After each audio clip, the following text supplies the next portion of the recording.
Joe Rogan podcast by night, all day. Hey, Giannis Papas. How you doing, my friend? Good. How you doing? Oh, I'm doing good. Good. Good to see you again. Good to see you too, brother. Yeah. What's crack-a-lackin'? Not much, man. Just, trying to dodge this Delta. Yeah, or the Gamma, or whatever The Gamma, the Rays, Yeah. The Delta, the It's wild Alpha. out there. Yeah. It's wild out there. It's wild, yeah. It's hard to know what's right and what's wrong. Some people say, don't worry about it. The it's less dangerous but more contagious. And then some people say, no. People are getting really sick. Yeah. Yeah. Vaccinated people are getting sick. In Europe, not in Europe, in Israel, there was a study that was released. It was something like, they're like the most vaccinated country. Israel is, apparently. I think they have somewhat close to, I'll read it here. I think it's close to like 90% of the people have been vaccinated.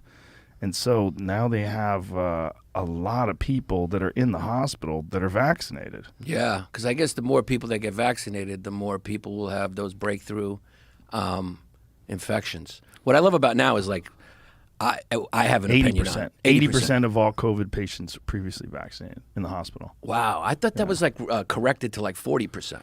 Oh, It's right there. If it's know. on the phone, it's got to be true. Must be. It must be true at this point, yeah. Is it Fauci approved? If it's Fauci approved, yeah, I don't know. I mean, hey, if this thing comes back, just be podcasting. Yeah, just lock down and have HEPA filters everywhere. And, Yeah. like March of 2020, I remember thinking, like, this could be some Mad Max, like, Road Warrior type shit where the streets are empty. And then when they started looting, that was one of the things that really freaked me out, the looting in L.A. when no one was doing anything about it, when they're smashing windows, running into stores and stealing clothes and shit. Yeah.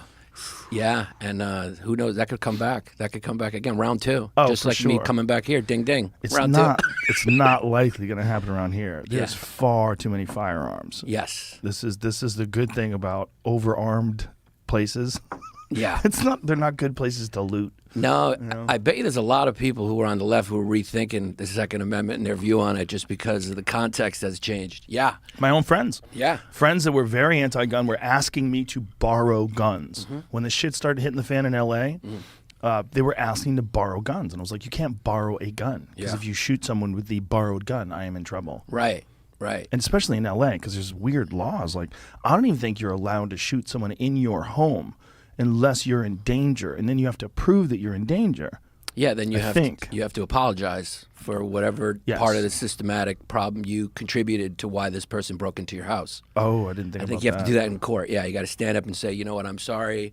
Depends on who you are, but you got to say, I'm sorry for contributing to whatever historical factors have led to this crime. Maybe you could fly a couple of, like, inclusive flags outside your house. That's actually part of what you People got to let you do. slide. Yeah. Have you seen the new flag? There's a new pride flag. I got them all out there. I got Black Lives Matter. I have a rainbow flag. I got it all. Rainbow's not enough anymore. It's like a new security system. I'm like, whatever. I'm just like, hey, man, this property is whatever. Yeah, I'm whatever you want me to Yeah. be if you don't burn it. If you don't burn it, but then if they come in, I did buy a gun. Did you? I got a gun, yeah. What kind of guns you got? It's a 22. I think I have For to say real? it like that. Rifle, yeah. You got a 22. Are you shooting squirrels? No, I'm not shooting squirrels. I'm just shooting. I've gone to the range a few times. Yeah, but why do you have such a low caliber rifle? I knew. That's why I felt bad even bringing it up in front of you. It's like taking my dick out when it's limp. Right after you got out of the shower, cold shower. Yeah. But why such a low caliber? Because I'm a beginner, man. Oh, okay. Yeah, if I got in I'm not going to try to like rear naked choke you if we started rolling around. I'm going to try to squeeze your dick or something. Honestly, I'm inexperienced. the best gun for self-defense, for home invasion type shit, is a shotgun, because you don't have to be that specific. Shotguns, they have like a big wide spray. As Bill Burr says, got to spray it. That Is that what he joke, says? he had that joke where he goes, you got to get the shotgun, it has a spray it. It sprays. Well, that's why they made it illegal to have a sawed-off shotgun. Yeah, Because a sawed-off shotgun, you essentially can spray a whole room. right. It spreads out. I picture like probably your home. Is your home like 007 where there's just like a hidden gun in every room? And you're just like, if someone comes in, you're rolling around. I have had just given to me, not the guns that I bought, but been given to me, 13 guns since I moved here. Wow. Yeah. You want to make that 14? It's an odd number. It's unlucky 13. I don't think it is. You think I it's like lucky? 13. Yeah. You I've like to always push been a it. fan of 13. Yeah. But it's crazy. It's like these people out here just give you guns. Yeah. That's Yeah. like a welcome gift, Yeah. right? So I have a safe. I have a couple gun safes. It's just weird.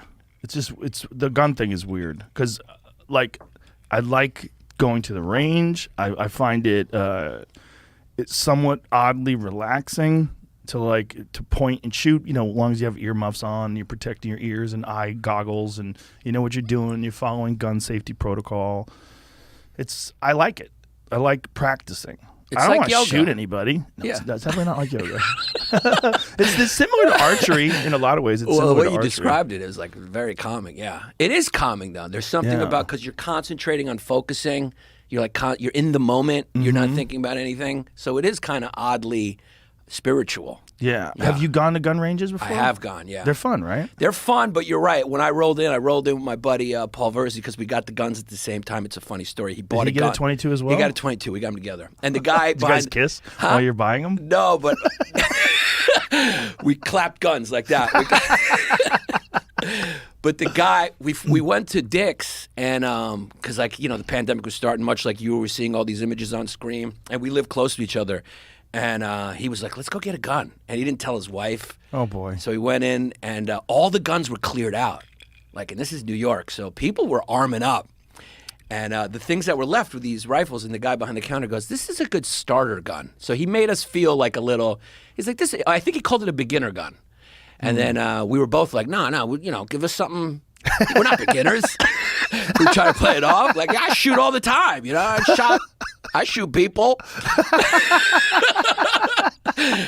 So we ended up, he's like, because we felt like we were buying BB guns when he said that. Right. But then he walked us upstairs. In New York, you can't have the gun and the ammo in the trunk together. You have to have the ammo in the car and the gun in the back. So he walked us up and put them in his trunk.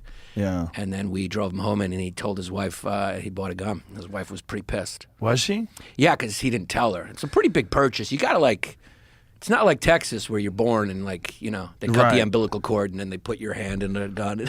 Is the wife opposed to it, or did she just want to be informed? She wanted to be informed. She wanted to be part of it. Reasonable. Yeah. That's reasonable. Mm-hmm. If she ever saw a 22 go off, she'd be like, oh, yeah, shoot me in the foot. Go ahead, shoot me with that thing. I didn't tell my wife either. I told her I was going out to get watermelons because we were having a party. So I came back just holding a watermelon and a gun. And she was like, what? I was like, yeah, I got a gun. But my wife's from Long Island, so her and her family were very happy that I got a gun. Yeah, that's different. Yeah, Long Island's a different animal. Long Island's like a colony of Kentucky. Yeah.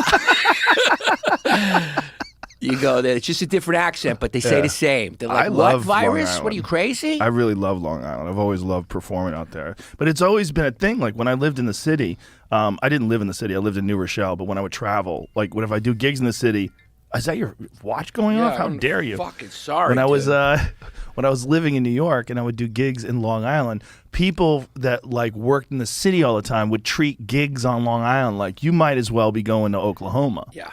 What do you do? You're traveling to Long Island to do comedy? You can do comedy right here. Yeah. Why would you do that when you can work in the city? Yeah. It's just a different demographic, different politics, different person. They don't leave there. So it's kind of like going to another country because they're unaware of what's going on in the city. They don't go to the city. If they come in, they go to Peter Luger's. They go to Peter Luger's. Yeah, right? or they go to they go out in Brooklyn, and that's like going out in the city. Yeah, we're going to the city. We're going to go to Brooklyn. We're going to Bay Ridge. Steaks. Yeah, we're going out there, Bay Ridge. It's a nice place there. Yeah. Yeah. Yeah. Brooklyn's an odd duck too. When we do UFCs in Brooklyn, I'm always like, wow, this is there's no place like this place. That's where I'm from. So interesting. Yeah. It's like pre-pandemic. I don't know what it's like now because I had Hamilton Morris on. He's from Hamilton's Pharmacopoeia. He's a drug expert. He's a really fascinating guy, but he was telling me it's very dark. He's like, I go running, and he goes, and there's dog shit everywhere because no one's picking up their dog shit, and stacks of garbage, and all the public utilities have kind of laxed, so a lot of the garbage pickup is not as good as it used to be, and he goes, and it's kind of dangerous. It's it's not what it used to be just a year and a half ago. I was just telling Jamie before, it's it's starting to feel like the Brooklyn that I grew up in. You're starting to hear crimes that are similar to the ones from the 80s, which were just wilding kids. I remember there was just wilding kids. I remember that. Yeah. The term wilding. They used to call them wilding kids, feral kids, wilding kids. And it was true. There'd be just a pack of kids. You'd turn a corner, there was kids there. You were just you just took your hat off and gave it to them. You just took your Nautica jacket off and you folded it up for them like you were gift wrapping at Macy's and just handed it. And it just, you were robbed, and there was just packs of kids. And recently, this off-duty firefighter was like attacked by like 40 kids who were just like. Is that the guy with the dog? He was with the dog, yeah. That was in a park. Yeah, Queens. What was the story behind that? The story was just wilding kids. They would just did it to be wilding. Yeah, I think they screamed the slogans they were saying were kind of like that. It's fight night. It's just like. And they beat the fuck out of that poor guy. Beat the fuck out of a kid, and just cops are like, I have a cop who lives close to me where I live, and he's like, he was on the plain clothes unit that they kind of disbanded, which was stupid, and now he's like doing something else, and you know, he's like, look, cops, their morale is down. They don't want to. They don't want to do it. Everyone hates them. They don't want to risk it. Somebody starts running, they're like, I'm not going to chase this guy, because like, you know, he turns around, he throws a camera on, or.